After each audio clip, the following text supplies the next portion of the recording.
full. Ya, kembali di Apa Kabar Indonesia Malam. Sekarang saya ke Mas Ari terlebih dahulu. Bolehlah diberikan komentar juga ya bahwa optimis tidak sih tim dari 03 bahwa gugatan ini diterima? Banyak sekali materi gugatan. Udah pasti yang diminta adalah seberapa kuat bukti dari kuasa hukum 03. Seperti apa, Mas Ari?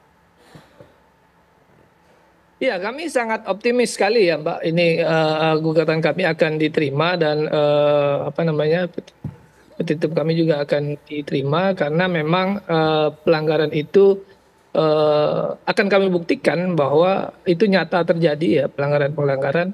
Bahkan kalau kami analogikan terkait pencalonan Gibran sendiri itu ibarat kita mau sholat, itu wudunya saja sudah batal gitu. Sehingga memang proses selanjutnya ini tidak sah gitu. Dan ini tentu akan menjadi pertimbangan majelis nanti untuk membatalkan mendiskualifikasi atau menyatakan tidak sah pencalonan 02 ini gitu. Ya, sekarang saya minta kami sangat yakin dan materi lainnya juga. Oke, Mas Nara boleh ditambahi juga. Kita tahu bahwa perspektif hukum dari hakim MK itu bukan kualitas tapi kuantitas ya. Seberapa kuat bahwa ada kecurangan pemilu di seluruh Indonesia hingga kemudian harus dilakukan PSU, menggagalkan hasil dari pengumuman KPU, Mas Nara? Tadi ketika season sebelumnya saya tutup tadi, saya bilang di pengalaman di Sumatera Selatan, ya itu sudah ditetapkan oleh KPU pemenangnya, Alex Nurdin ya dengan pasangannya. Ini kan pasangan-pasangan kan. Tapi Herman Deru menggugat ke MK karena buktinya kuat. Itu yang proses yang dipersoalkan kan karena menggunakan dana APBN untuk memberikan kepada calon pemilih. Dikabulkan kok. Jadi nggak ada masalah. Nah, kalau saya bilang kalau tadi Mas 03 mengatakan ini kayak batal wudu, saya lebih parah lagi. Orang menikah tapi zina. Kenapa? Surat nikahnya itu dibuat menyusul. Nikahnya tanggal 25 Oktober, lalu tanggal 3 November itu baru dibikinkan surat nikahnya. Kira-kira seperti itu zina dia. Berapa hari itu zinanya? Dan itu harus dibatalkan. Maka di 01 itu mengajukan 2 petitum. Satu alternatif ya. Yang pertama, yang utama itu apa? Didiskualifikasi itu Prabowo sama Gibran.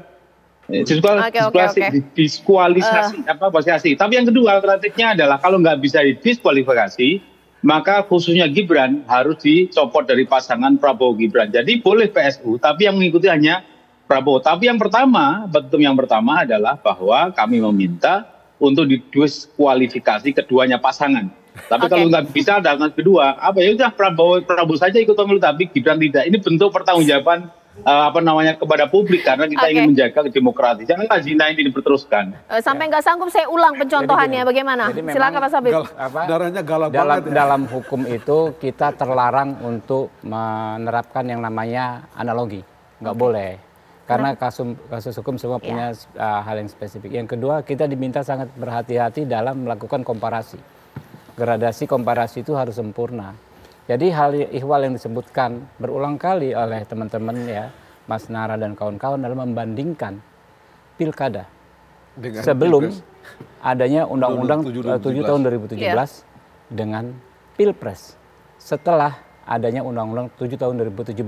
Nah ini ya, yang satu pilkada, belum ada undang-undang yang mengatur resmi dalam konteks apapun ya soal penyelesaian sengketa, proses, pelanggaran administrasi dan lain sebagainya. Dibandingkan dengan Pilpres, undang-undangnya saja beda, waktunya juga beda. Nah, koreksi kita, evaluasi kita terhadap yang disebutkan Bengkulu Selatan, Sumatera Selatan, Pangkalan Bun itu apa?